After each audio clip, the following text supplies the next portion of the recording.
आणि आता धाराशिवमधून एक बातमी येते ती म्हणजे आमदार तानाजी सावंतांना पोलिसांनी अडवलंय। सावंत उमेदवारांचे फॉर्म भरण्यासाठी आले होते, मात्र अधिकाऱ्यांनी अडवल्यानं सावंत संतप्त झालेले आहेत। भूम नगरपालिका आणि महसूल प्रशासनाचा तसंच पोलीस प्रशासनाचा भोंगळ कारभार या निमित्तानं समोर आलाय। सावंतांनी अधिकाऱ्यांना खडसावलेलं आहे, जाब विचारलाय। वरिष्ठ अधिकाऱ्यांच्या चूक लक्षात येताच आणि गोंधळाची परिस्थिती ओळखल्यानंतर सावंतांना अखेर आत सोडण्यात आलेलं आहे। मात्र माजी मंत्री आणि आमदार सावंत यांना काही अधिकाऱ्यांनी अडवल्यामुळे सावंतांचा पारा चढलेला होता आणि सावंतांनी अधिकाऱ्यांना खडसावलंय।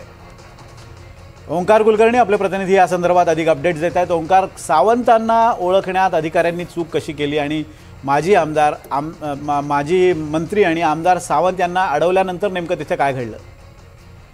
विनोद, जर पाहिलं तर आज नगर परिषद निवडणुकीसाठीच्या उमेदवारी अर्ज दाखल करण्याचा जो आहे तो शेवटचा दिवस असलेला कुठेतरी पाहायला मिळालेला होता।